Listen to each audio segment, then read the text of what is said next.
Three, two, one. Jude, welcome back to the December 26th podcast. How are you? I am great. How are you? I'm doing well. I'm so excited to see you. I think this is like special for me just because the Brooklyn Bank is a part of our history and you're a part of our history. So I'm excited to catch up on what you've been up to in these last couple of years. I'm December 26th alumni. Yes, you are. You are part of the family.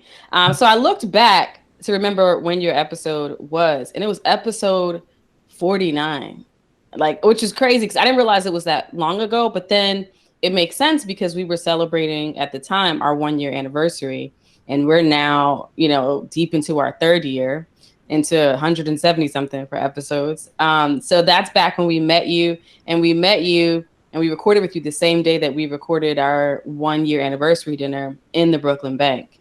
So, as you know, these episodes have been all about what people have been up to since then.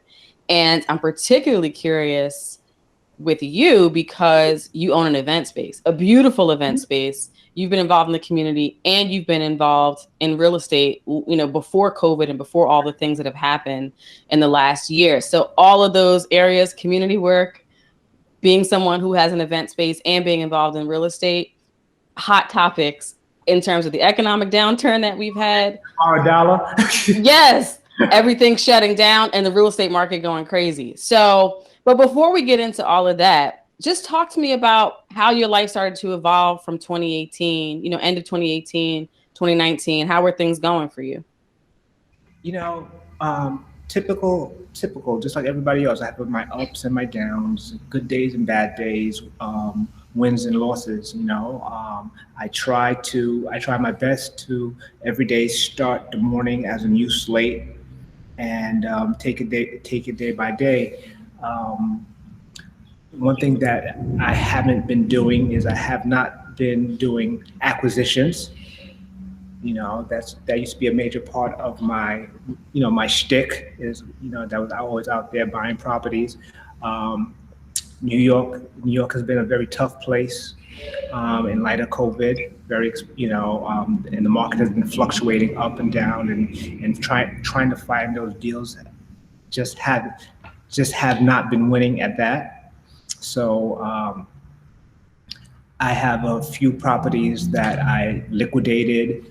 I have what else? What else has been going on with me? Properties that I liquidated. I have properties that I finished.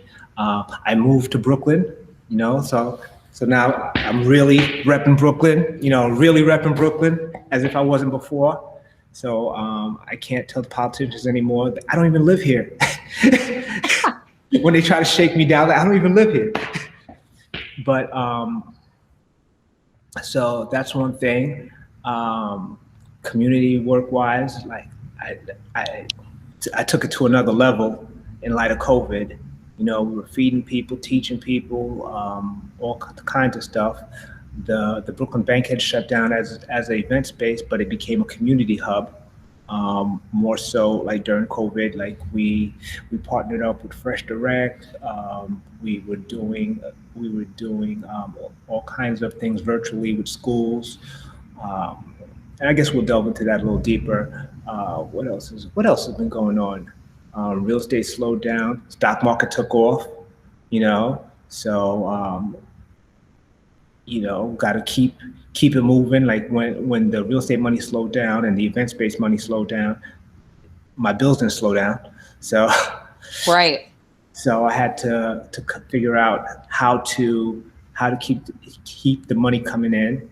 I ended up going into the stock market. I ended up learning about cryptocurrency, um, and I could go on for days. Yes. So let's talk about the event space first, Okay. because you have this amazing property. If people want to hear the story of how you acquired it and turned it into this space, they can go back to the last episode that we did with you.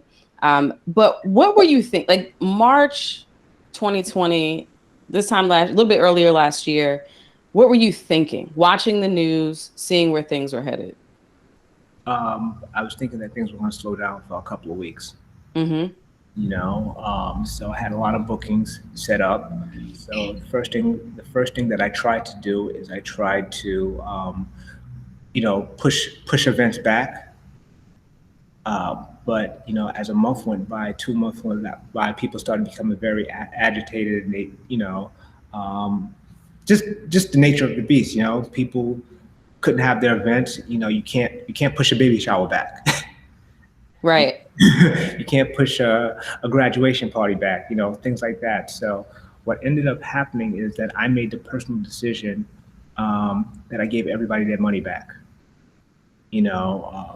which in my contract it said that I didn't have to. It was an act of God, which I have that in my contract. Any acts of God, um, natural disasters or anything like that. But I literally had to give back, six figures in deposits that I had for people, and I think I'm probably the only event space that actually gave people their money back. And I did that because the Brooklyn Bank is not necessarily an event space, right? So I did not want to have any. I didn't want to have anybody out there with bad feelings like, oh, I lost my money or XYZ. So I made the decision.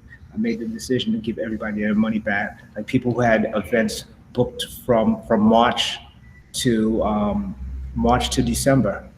Actually, from March to like January, I ended up giving back. I think it was like $160,000. Yeah. And So let's talk about that because, and I'll give a little legal lesson. The clause that you're talking about is a force majeure clause, right? Which most contracts have them. If you savvy, you have it. That if there is something that is outside of your control, a strike, like you said, an act of God, natural disaster, all those things. Now, pandemic, people are actually putting the word pandemic in agreements. You're off the hook, right? You don't have to deliver. You don't have to refund, all those things. You chose to do that, but there are a lot of businesses and enterprises, even those that are pulling in that kind of money, who are really living hand to mouth and flying from one contract to the next and robbing Peter to pay Paul. So from a financial perspective, what did that look like for you, right? Knowing that you've got to keep this place running, were you like, I'm already going to be in the red if I do this? What went into that decision? Well, bottom line is this: my personal philosophy is like money comes and goes, but your personal reputation, like you could never compromise that. I do a lot of real estate investing. So with that being said, whenever I'm meeting an investor, the first thing that they're going to do is they're going to Google me, see who I am, X, Y, Z, and like I did not want to risk. I did not want to risk someone putting something on the internet, about a $3,000 down payment that might one day compromise a $500,000 deal. So I wasn't in the position, especially back in March, when everything was going crazy. You know, I had construction projects going on, and the banks weren't giving me the money. Mm. Like they straight just wasn't giving it to me. Like I had a project that I was working on Green Avenue, and I had it's a rehab job. So it's just like you're supposed to do X amount of work, and once you do X amount of work, they're supposed to give you your money. And but the banks, knowing what went on in 2008, like with all this crazy going on, they weren't giving me the money that I needed. Tenants stopped paying, So little by little, the pot kept getting smaller and smaller. But I really believed that this was an opportunity, and I just had to stop and take a look and really reassess and try to figure out how I was going to make this work. One of the biggest mistakes I've ever made. Well, I've made a million of them, but one of them that sticks in my head is I had this place called Loft 676. It was an event space in Manhattan that I got into a lease. I got into like a 10-year lease for like a 3,000 square foot space in a 3,000 square foot space in Soho that I was doing events out of, and I got into beef with the community and community board and all that other stuff, and they said I couldn't do events in there. Now I had this lease that was probably about 60% below market, and I was so fixated on having the event space, and when I couldn't do that, I just walked away from it. And I didn't realize that I had another asset, and had I just took a moment just to stop, think, look all around me, and try to figure something out. So when everything started going crazy this time around, last March, that's exactly what I did. I stopped, I looked to see what was going on, and I tried to figure out how I was going to make it worse, because life is always balanced, right? So when this goes down, this goes up. You know what I'm saying? And if you're just looking at this going down, you're not even looking at this going up. It doesn't. You don't win. So around that time, the stock market crashed. Mm-hmm. Big time. So I made the decision that one of two things were going to happen. This would either rebound, or this pandemic would kill half the population, and we could be going back to like Planet of the Apes, right? Mm-hmm. So I was just like, well, I'm betting on us. I'm betting on humanity. So I started putting everything that I had into the stock market. So I was buying Apple at its lows. I was buying Tesla. I went heavy on Amazon. I went super duper heavy on Amazon, because I started thinking, people aren't going out. People are going to be delivering this, that, the other. Maybe I should look at the Amazon. So I pumped a whole lot of money into Amazon, and that money that I did, started, doubling and tripling and stuff like that. And I was able to use that money to cover the people that I was returning funds to, plus cover the rents that weren't being paid, and so forth. So I want to talk about the psyche of someone who does that. Because you would think if you have resources that are dwindling, you've got to refund all this money, you have tenants who aren't paying their bills, that you would hold on to what you have, right? People don't want to roll the dice. They don't want to gamble because they're like, I'm already bleeding money. I can't then put money into something that I might not get back. So like, what is it about the way that you approach risk and your appetite for risk that allowed you to do that and be able to really sleep at night? Well, I don't know where I heard this, but somebody once said to me, the beauty about this country is that there's no debtor's prison, right? Right? So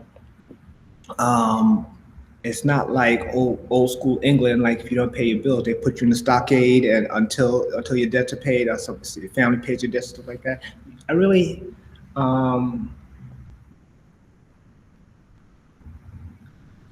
there's this Jay-Z line that says, I'd rather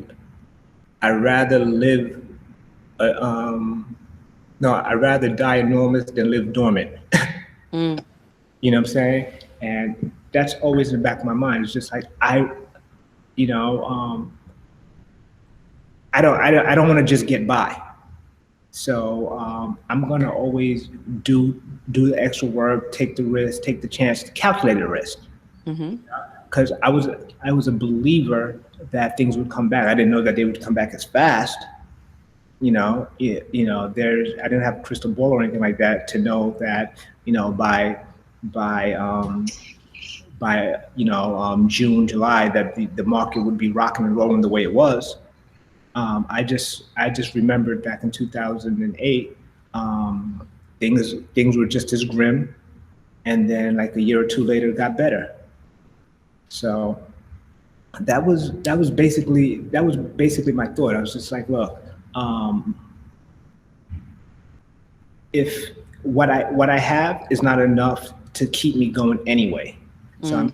I might as well take that chance, bet on myself, bet on my analysis, bet on my belief, bet on what I know, what I know is going to happen. Not hope, because everything is cyclical. Mm-hmm. So that's when I jumped it. So real estate slowed up, got out of that in that capacity for the time being. So I wasn't out there chasing deals. Um, like I wasn't doing any of that. I saw something that depreciated. So that's what I did. So, thinking about the property that you unloaded, because there was all this talk about people fleeing New York, never to return, like Yeah. professionals, folks with money, competing, putting offers in on houses, sight unseen in other places, because now we're moving to a remote option, even when COVID is over for a lot of folks, their companies. So, how did you make the decision to start unloading property in a place where people were like, it's not worth what it was before because people are leaving? Luckily, two of the deals that I unloaded in 2020 were in contract prior to March, Mm, right? I had one guy who tried to get out of it, and I ended up giving him like maybe a 2% concession to keep the deal going. You know, okay. but he was a piece of work anyway. So just figured I'd just give him some money, keep the deal going. That brought a little bit of liquidity to my back to me to help me, which I dumped into the market, which I paid people back with, which kept me afloat because I had to also subsidize some rents. One of the things that I could not do, even when people were paying, I could not compromise my credit. Right. So I also took advantage, a lot of the residential real estate that I had. I went into forbearance. Mm-hmm. A lot they didn't force me to. Well, they not that they didn't force me, but they put me into forbearance plans where I didn't. Some of these things I didn't start paying them back until March of Mm-hmm. 2021. Mm-hmm. So I had all that. What else? That was it. That was it on the financial side. Later in the game, because as I was doing the stocks in the interim. Somebody put me on to cryptocurrency, and that's a whole other beast. Which a lot of people still don't even understand. Yeah, whew. That's a beast in itself. Mm-hmm. You know, but like one of your brother had called me the pivot king earlier. uh, Yes. but you gotta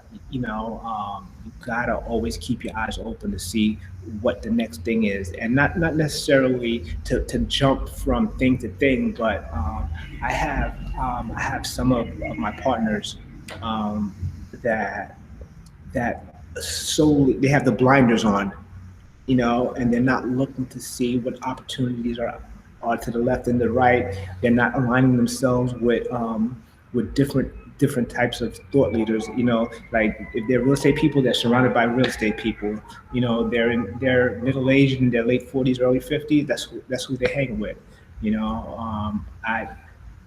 I'm blessed to surround myself with guys in their 20s, 30s, different ethnicities, different fields of specialization, which helped me, you know, Mm-hmm. which helped me see things from a different angle, sometimes a different perspective, because um, had had I kept my same train of thought, had I been doing the thing, had I been doing things the way I knew how to do them, I would have drowned. You know what I'm saying? I would have drowned. My reputation would have been, you know, would have been done because Jude Bernard of maybe five, 10 years ago would have been like, hey, the contract says, but it's like you gotta live and learn because it's really, um, at the end of this day, this life is all about your relationships, Mm-hmm. and one relationship propels you to the next, to the next, to the next, and that's how you connect. So like you can't get up here, um, if the ladder of relationships is not solid down here, because your name is mentioned whether you're in the room or out the room. It's what people say about you.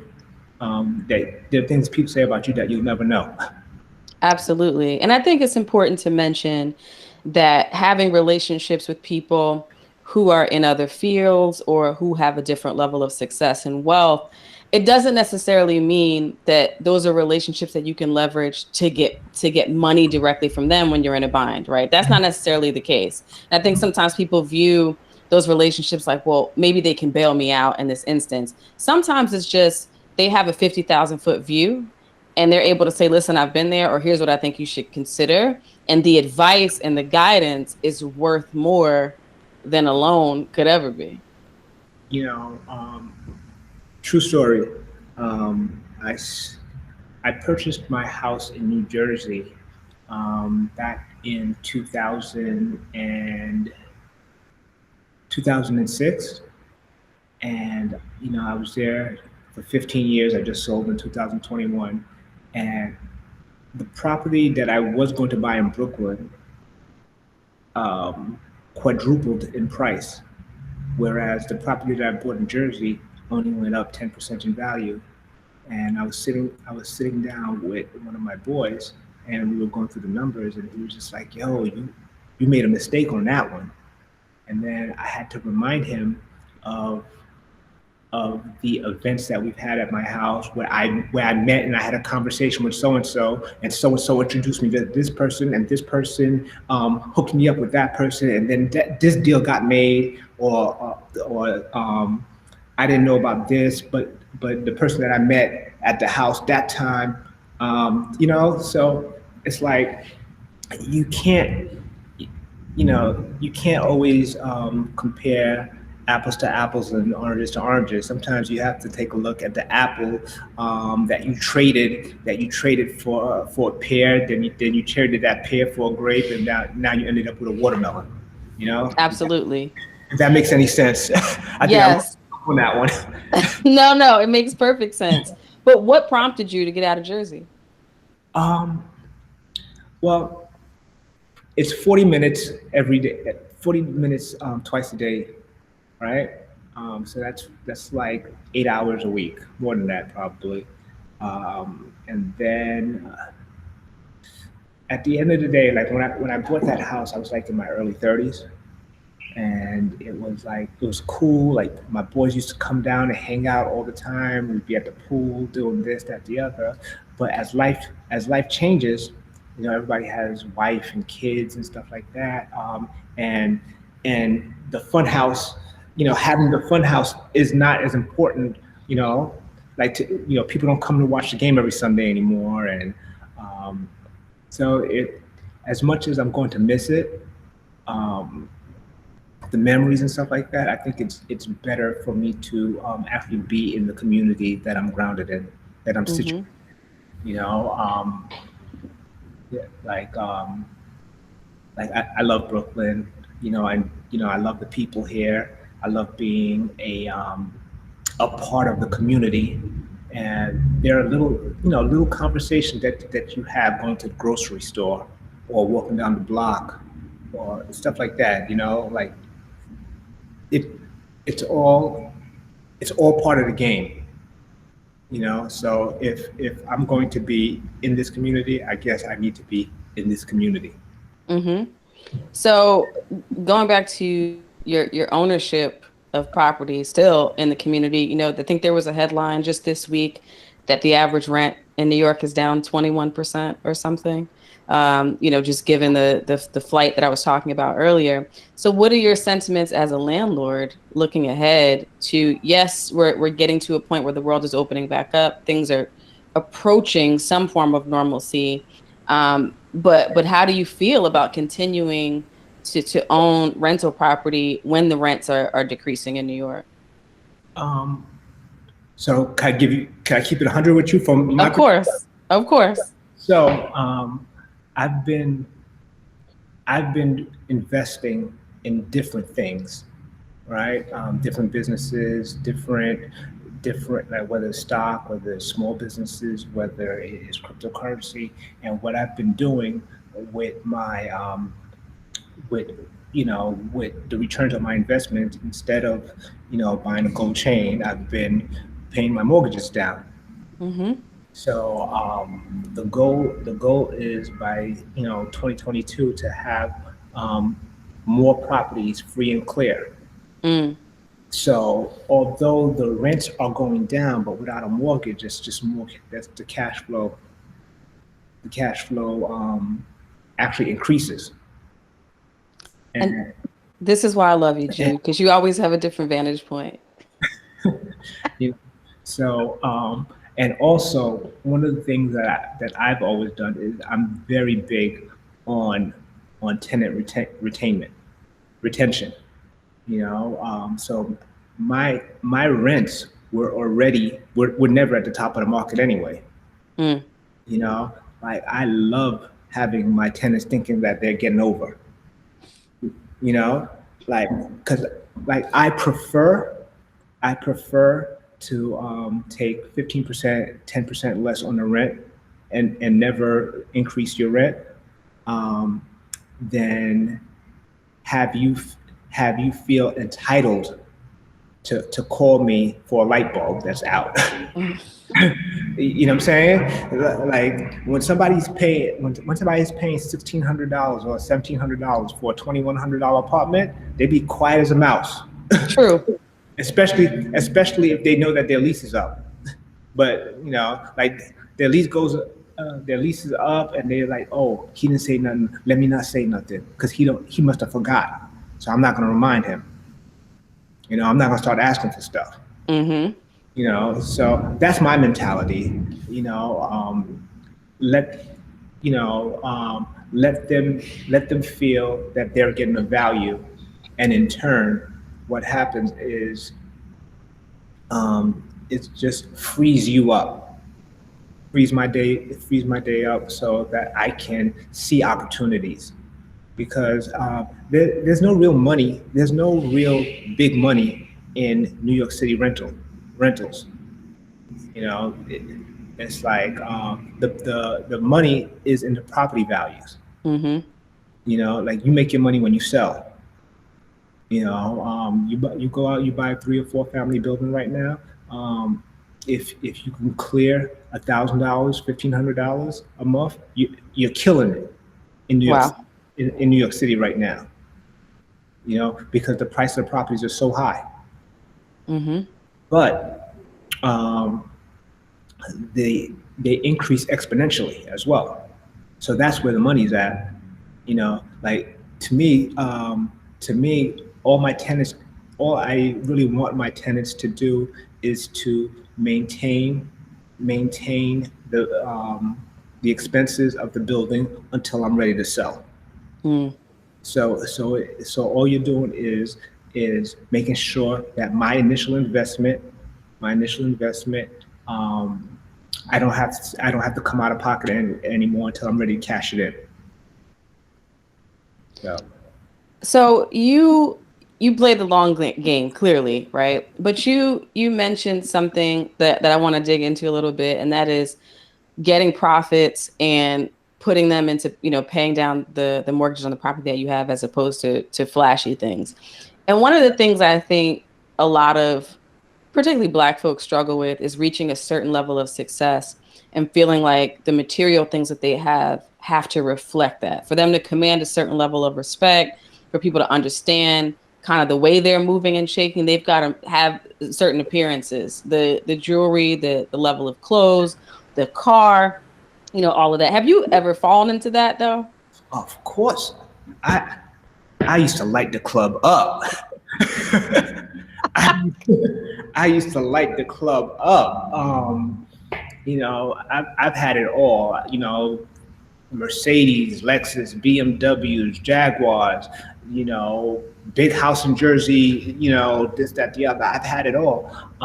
But what I've learned is that my core, the things that I really care about, the people that I really care about, it doesn't matter to them. Like my inner circle, it doesn't matter if I made $1 million on a deal today, and I'm wearing a $25,000 watch. They'll still snap on me the same way, or they'll still love me the same way. And the people who are impressed by that, by the car, the rims, the chain, the watch, and stuff like that, those are not the people I want attention from. Mm. You know what I'm saying? So there comes a time in your life where it's just like, what's important to you, right? Like I could go on about this philosophy that I have that like black men, right, we're taught to believe that the two currencies that we have to stack up on is like women and things, right? And those are two things that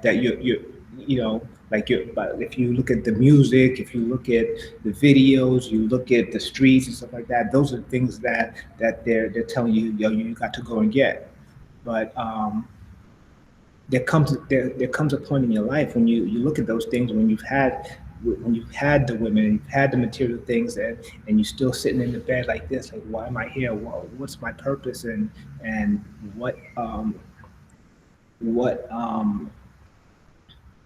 how am I impacting? How am I making this world better? How am I making my family better? How am I making my friends better? How am I making myself better? Like Rolex don't do that. I don't know if we touched on this, but before, did I tell you a story about the Range Rover? I don't think so. Let's go into it. Go ahead. So, I was showing a high profile person some properties. I was going on a property tour with them of some of my properties, and I had a Honda CRV, and so we walked to a couple, and I was like, all right, let's get in my car, and I'll take you to the other. And she looked at my car and gave my car like my dirty little Honda CRV the side eye. This is somebody, reality TV producer, just that, whatever. And she gave my car such a side eye, right? So the next day, I went out and I copped like $160,000 Range Rover. The next day, from a Honda to a Range. Yeah, just like I'll take that one. Well, that week, I went out and I copped the Range. And then I was driving the Range for like, I was like, this doesn't make me happy. Like I was expecting the same feeling of euphoria that I had when I was 22 and I got the Benz, or when I was 25 and I got the convertible. And I was thinking that this was going to give me that feeling that I had, that I remembered. And it didn't. And I was just like, yo, what's up? Like, how come I don't feel it? I just dropped all this money for this car and I don't feel it. So I took it back. I took it back. I took the hit and I took it back. And then I started looking at some of the things that did make me give me that feeling. So there's this every Thanksgiving we do this this turkey giveaway, and last year, like the line literally went around the corner, Mm-hmm. and we had shut the block down, and we had a DJ, what I'm saying, keeping the crowd going. Like the police and the people were dancing in the streets, and it like and feeling that feeling that I had when it was like the feeling that I had when I got my first Benz at 22 Mm-hmm. on steroids. So it's just like so it's like the currency for happiness has changed. Mm-hmm. You know what I'm saying? Like there are certain things that just make me feel different, and I don't need a lot of money for it. You know, like I have my goddaughter, like on certain day, like she comes over and we hang out, we talk smack, and this, that, the other. She says something silly, this, that, the other. I am high for like whatever. The last time we were at the house, um, like she was sitting on one couch, and I was sitting on the other couch, and she was falling asleep. Yeah, she was falling asleep, and she came over and she, kind of laid down and put her head on my shoulders. I mean, on my legs, and fell asleep. And I was like, "Yo, this is dope." You know what I'm Mm-hmm. saying? Like the feeling. You know what I'm saying? So it's just like I've been in the club. I done ran up the $3,000 bar tab, and had and got attention from people who don't care about me, Right. who don't love me, who don't, you know what I'm saying? Who like it doesn't matter, you know. Um, I was talking to I don't you probably know him, Ouija Theodore, who owns the Brooklyn Circus, Mm-hmm. and he was telling me, yo, I don't know how you're so brave and you write down whatever you feel like on social media. Like I can't do it. I was just like, yo, I don't care. You know what I'm saying? This is my personal diary. I'm just writing it down. It's like the people who could judge or feel away and stuff like that, they have no impact on me. Mm-hmm. Like they have no control. They cannot change my life. You know, not directly at least. So it's just priorities and your values and things just change. So but you have to go through it. Yeah. You know what I'm saying? You have to go through it. Like I remember driving a Ferrari in Miami, with the top down. You know what I'm saying? Blasting Jay Z. I remember that. You know what I'm saying? Like that was then. Like I remember those trips to Vegas and taking helicopter rides, just because that was then. You know what I'm saying? Like you got to go through it. Mm-hmm. You got to do it till you don't want to do it no more. Mm-hmm. And it's the same thing with all the other vices that people have, whether it's drugs, alcohol, women, gambling. You're going to do it until you don't want to do it anymore. You know, like I used to be a gambler. I woke up one day, I didn't want to do it anymore. It didn't work for me anymore. Mm-hmm. But until I was mature and until I was ready to walk away from it, it didn't make any sense. It didn't. It did not. I would continue to fail at trying to stop something that I was not ready to do, that I had not matured to. So the only thing, I feel that it's my responsibility, and other people's responsibility, is to put the information out there, to spark that thought into other people, and hopefully the maturation or or the growth might happen a little earlier. You know what I'm saying? Like I can't tell a 20-year-old, hey, look, what you need to do is you need to put 50%, 60% of every dollar you make into investments, and leave the girls and leave the parties and leave all that stuff alone. And it's gonna, you know what I'm saying? Like 15 years from now, you're gonna have the greatest life ever. Mm-hmm. I can't tell him that. But what I can do is I could show him, and I could give him examples, and I could help him. I could process with him, and help him like do this balancing thing. In time, he'll he'll see it. And I think because we're in this social media age, so much of we all like nice things, we all like to have a good time, but so much of it is optics too.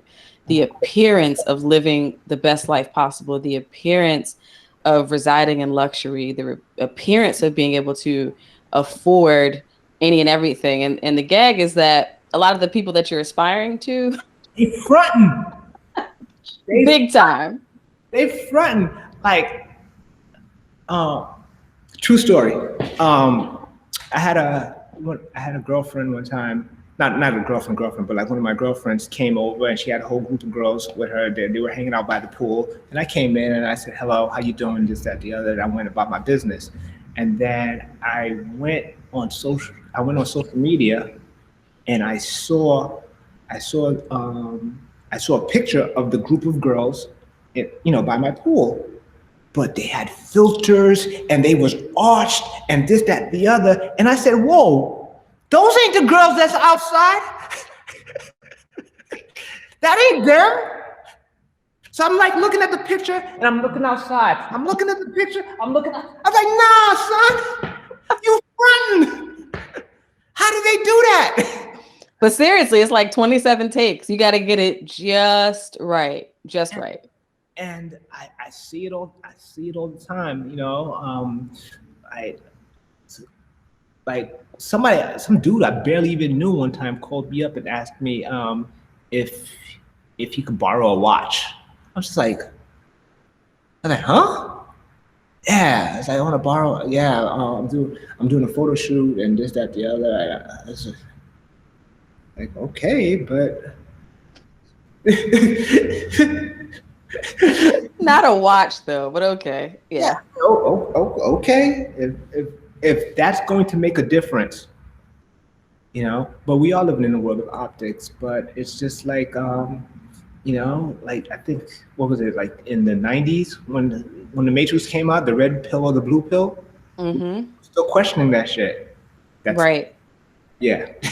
It's true. It's true. But to the piece about educating, I think that's a great segue, because you appeared on Earn Your Leisure, and that episode really took on a life of its own. And you've become, we use this term a lot, an influencer, but an influencer in the right way, right? And educating people about finances and real estate. I saw a recent post you did about the cost of lumber tripling, and as someone who bought a house a year ago and had to do renovations, and the way that changed the budget for like what had to be done on this house. So like I felt the pain of that, but you really are giving people, pulling the curtain back on the numbers, the dollars and cents of a lot of these games.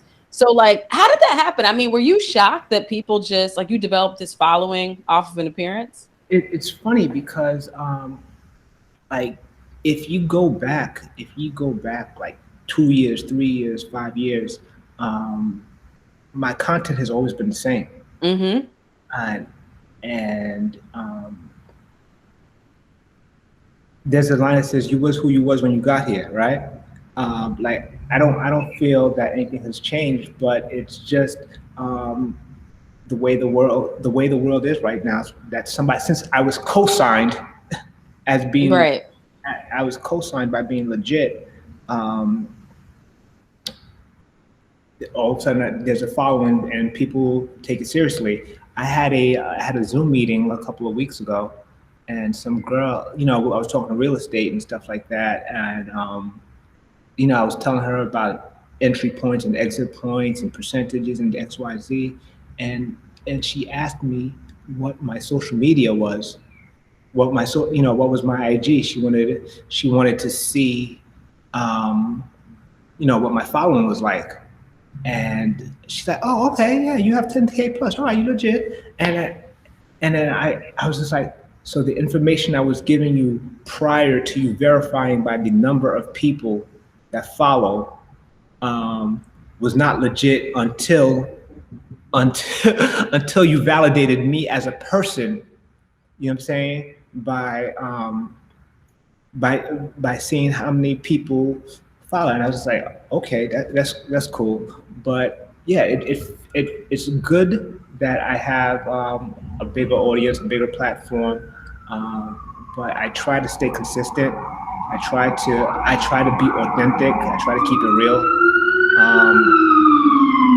Keeping it real. You hear that? That's keeping it real. That's keeping it real in Yes. the background. This is like taking us back to our old days of doing the show, and like it was always sirens in the background for sure. So yeah, you're keeping us close to our roots. Exactly. Hopefully nothing pop off outside, right?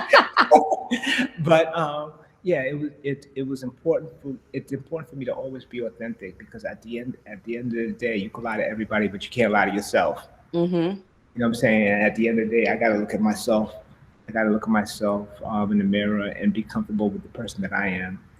Um, And you know what's crazy is I know people who have reached unimaginable levels of success and don't even have 200 followers online. That's just the crazy part. Like we equate that with legitimacy, this online presence, and there's so many people doing so many amazing things who, are not making a lot of noise on the internet. it's um, like somebody once said, you could talk about it or be about it. You know, most of the times you're too busy being about it than to talk about it. Mm-hmm. So I try to be about it, and and talk about it in a way where I can inspire, and not only inspire. And there's a little selfish part of this too, because I figure the more people that I inspire and put on, the bigger my network is. Mm-hmm. Absolutely. You know, like the all my friends for the last week and a half, there's this one particular crypto that I've been telling everybody, yo, buy this, buy this, buy this, buy this. And another friend of mine asked me, yo, why you making sure, why you putting everybody onto this? I was just like, yo, the more money they make, the more money they have to invest in my next deal. you I'm know, with it. so it's just like the more, and that's the way the a lot of the strong financial communities do it, whether it is the Jewish, the Asian, the Latinos. Like they're very big in circulating that money within the realm of their community, because eventually it falls back to you, and Mm-hmm. back to you. When you don't circulate it, when you don't circulate the money into your community, that money's gone. That information is gone. It doesn't. It'll never come back to you.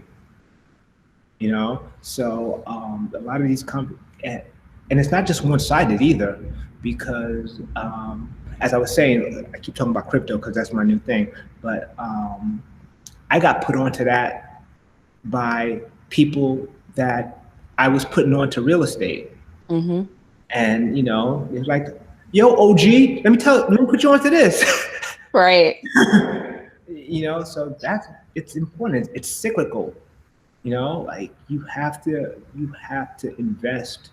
you know like when people think investment, when they think investment, the first thing that they think about is putting money into something, right? But like I personally, um, whenever my initial thought about investment, the first thing I think about is investing within myself, Mm-hmm.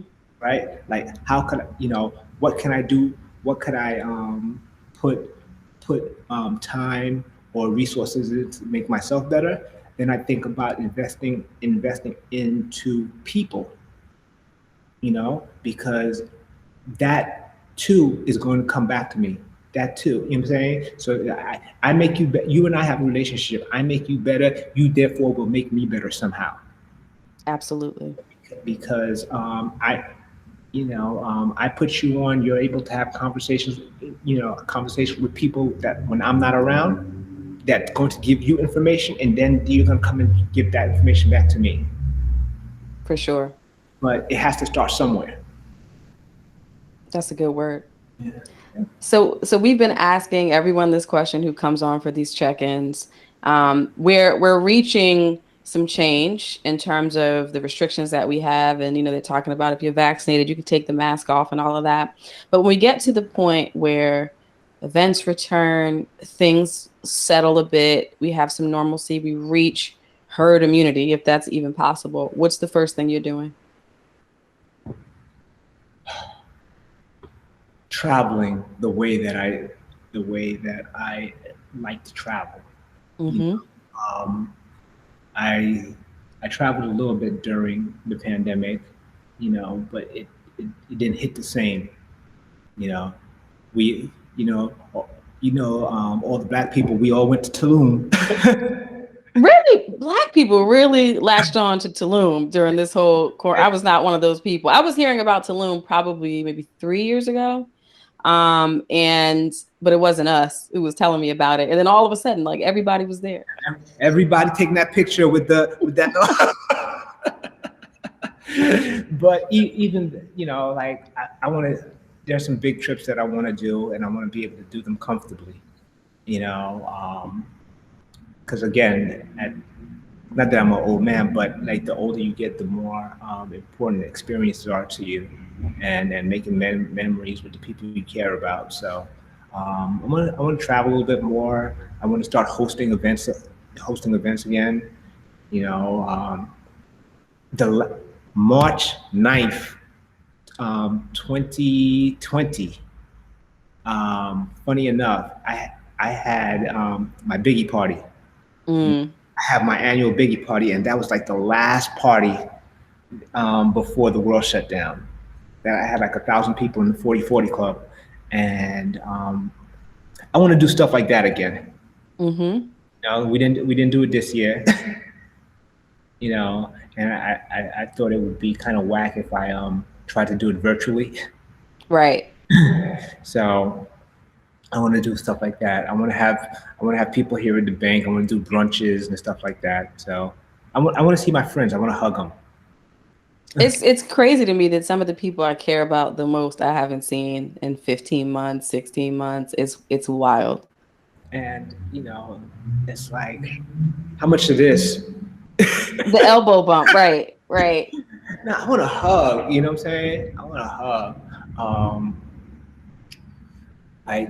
There were a couple funerals that I went to, and it was like, it just wasn't there. The hugs and the, you know what I'm saying, like it wasn't the same. Mm-hmm.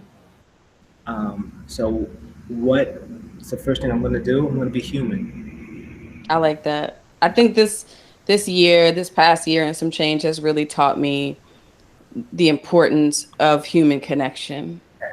And intimacy on a lot of different levels, right? And when you remove that from the equation, the toll that it takes on our emotional well-being and our health and our mental well-being, I don't think I really understood that before, or had an appreciation for it in the way that I do now, that we've all just been sort of isolated for all this time. Yeah, it's depressing. It's depressing, and I had to make a conscious, because like there are a lot of things that a lot of activities that I just can't partake in, until the world opens back up, and it's just like, so my option is to eat. Right? So it's not healthy. You know what I'm saying? It's not. But I promised myself, I realized like my knees were feeling way different than they did a year ago. And, so the grazing and the modified fitness plan, and by modified, I mean the non-existent one that I had for a period of months, like that season is over. I'm like, okay, it's time to really, really get back on the health plan here, because I feel I've been fortunate, as we were talking about before we pressed record, fortunate to have stayed healthy in the last year, but my body is still not as healthy as it was pre-quarantine, given just the sedentary lifestyle and the different eating and all of that. So yeah, I'm back on my focus plan now. Yeah, so it's very important. You gotta it's all about loving you, right? So you gotta invest in yourself and love yourself and do all the things that you have to do to move forward. So health is wealth. So before I let you get out of here, where can people find you online?